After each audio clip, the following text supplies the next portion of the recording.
So as you would all know, there are basically three sections that MyCat has. One is your descriptive section, which will be the first section that you will encounter in your exam. The second would be your aptitude section, which would be the verbal ability and your the quantitative ability section there. Then the third would be the psychometric, right? So these are the three main sections that you would encounter. The most challenging and the most let's say kind of mystical or that kind of a section wherein people don't understand what did they do wrong, what went wrong, or what did they do right, is the descriptive section. Because what happens is, what I have generally noticed is that you will have to keep faith on your preparation one, and for that you will have to do enough preparation to be able to get that the structure of your thoughts, the flow of your thoughts to be so fluid that it doesn't it is effortless while you are actually looking at those pictures, looking at those questions, and then trying to write your answers.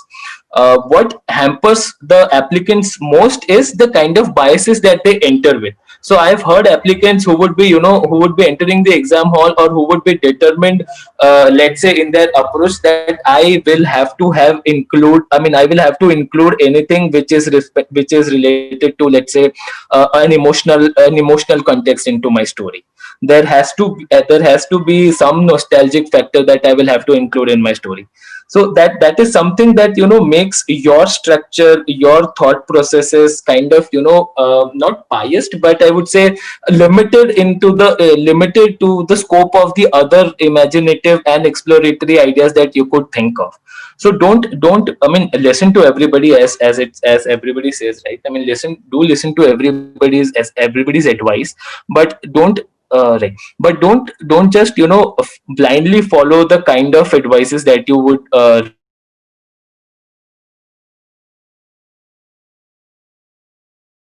receive from each and every institution. It's not necessary to have an emotional context. It's not necessary to have an emotional context. It's not necessary to connect all the four pieces of pieces of pictures that you have been provided into some or the other way.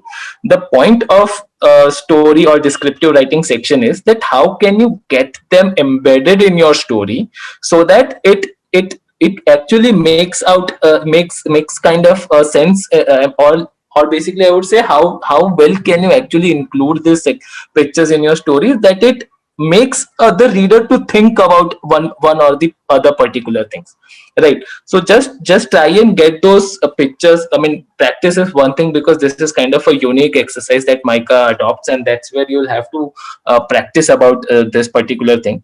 But be kind of very open minded when you do appear for your MyCat exams. So for this, I'll just give one example. I'm not sure how many of you would have already been practicing, or maybe aware of the kind of descriptive sections that Mica has, but I'll just try to throw some light on this.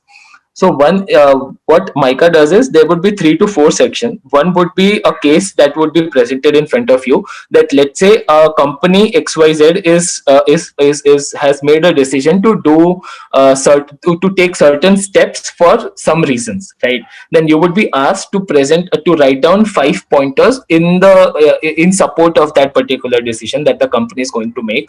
You would also be asked to write 5 points against that decision that the company is going to make, so that you will have that so that they'll make you think on both perspectives.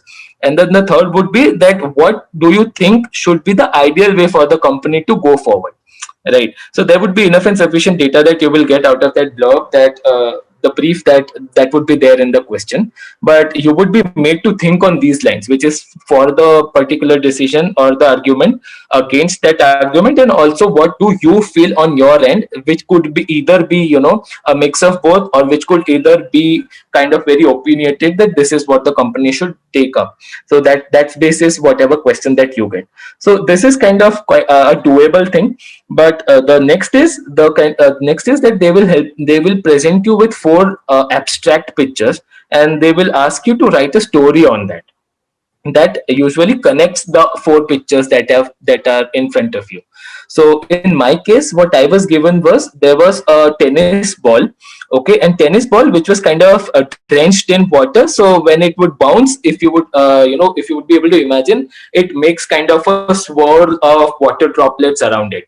right? So that was one first picture. The second picture was of flyovers which were like stacked one over the other, maybe the kind of you found in Dubai or some other mega cities, wherein a flyover would be over stacked over one another, like let's say 3 to 4 layers of flyovers. So that was my second picture. The third picture was of a street which had all these huts or local shops across both of its sides, maybe let's say on the footpaths, right? So that was the third picture that I was given. And the fourth picture was a tunnel made of digits. So let's say digital tunnel kind of thing, right? So let's say there was this tunnel made, and this tunnel was made of digits, right? So these were my four pictures. So what did I come up with in terms of the story connecting all these four pictures was that I made I basically, if you would if in retrospect, if I am to think over it, it's quite funny that way. But I ended up writing a Sadak ki Atmakatha, to be very frank. Okay, so it was as simple as that. And what I did there was I made my I mean the sorry, so my main protagonist for that matter was the road, right? And how I portrayed the road was that let's say what used to happen was that the students used to play on roads, right? That's where the ball got into the picture. That students who were small until they got to maybe let's say colleges, that's where they were playing on the roads, and that's where the ball got into the picture. Then I also included the street which was there with bazaars on both its sides, right? So I included that as soon as the evening would come up, all the footpaths would be covered with small scale vendors who would set up their shops there, and I would be full of lights, and I would be full of lights. I would be all happy and chaotic in that manner, where I would be encountering so many people coming over me, and I would be able to understand their lives and all those things.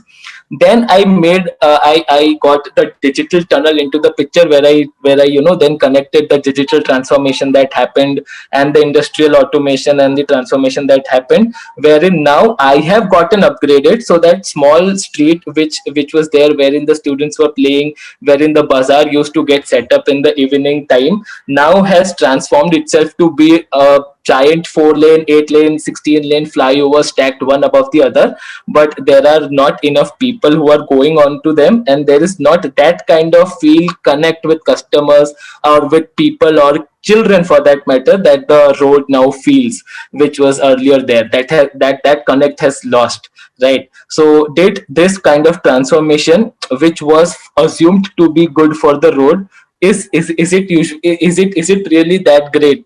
I mean, did it turn out to be the way it was thought earlier? So that was the kind of story I made out of this.